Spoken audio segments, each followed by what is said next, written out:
వేళ ఎన్ని సిద్ధాంతాలు లోకంలో ఉన్నాయో. యేసుక్రీస్తు దేవుడు కాదు, యెహోవాయే దేవుడు అని నమ్మేటువంటి సంఘం పేరు గట్టిగా. శనివారం కాదు ఆరాధన, శనివారమే ఆరాధన చేయాలి, ఆదివారం ఆరాధన తప్పు అని నమ్మే సంఘం ఏమండి?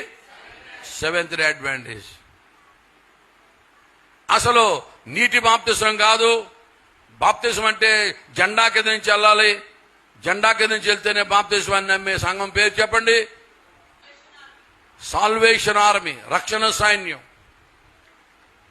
అసలు డప్పులు, డోళ్ళు, డోలకులు, జాజులు, గిటార్లు దేవుని సంఘంలో ఉండకూడదు, మ్యూజికల్ ఇన్స్ట్రుమెంట్స్ ఆర్ ప్రొహిబిటెడ్ అని నమ్మే సంఘం పేరు చెప్పండి.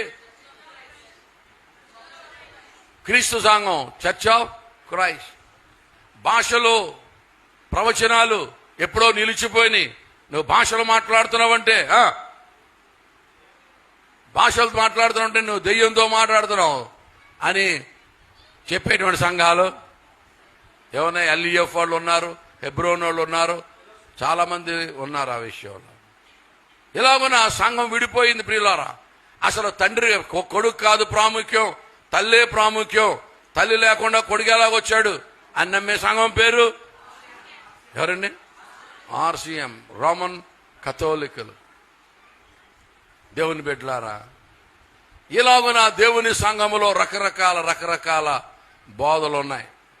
అయితే అంచె దినాల్లో ఈ దుర్బోధలన్నిటినీ కూడా ఖండించి అపోస్తలుడైన పౌలు యొక్క బోధలోనికి తీసుకురావడానికి దేవుడు ఒక దైవజనునికి దర్శనమిచ్చి పిలిచాడు.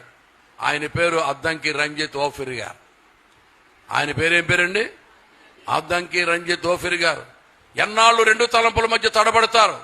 యెహోవా దేవుడైతే యెహోవాను పూజించండి, ఆరాధించండి. బయలుదేవుడైతే బయలుదేవతను ఆరాధించండి. ఎన్నాళ్ళు రెండు తలంపుల మధ్య తడబడతారు. కనుక ఆ దినాల్లో సంఘం రెండు తలంపుల మధ్య తడబడింది. ఈ దినాల్లో సంఘం 200 తలంపుల మధ్య తడబడుతూ ఉంది. ఆ సిద్ధాంత గందరగోళం అంతా కూడా సమూల నాశనం చేసి పౌలు బోధలోను తీసుకురావడానికి అనేక గ్రంథాలు రచింపజేశాడు అద్దంకి రంజిత్ ఓఫిర్ గారి ద్వారా. దేవునికి మహిమ కలుగునుగాక. హల్లెలూయా. సిద్ధాంత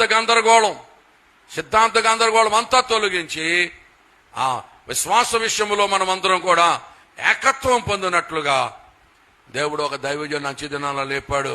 సంఘ సంస్కర్తగా ఆయన పేరు అపోస్తలుడు అద్దంకి రంజిత్ ఓఫిర్ గారు. దేవునికి స్తోత్రం కలుగునుగాక. కనుక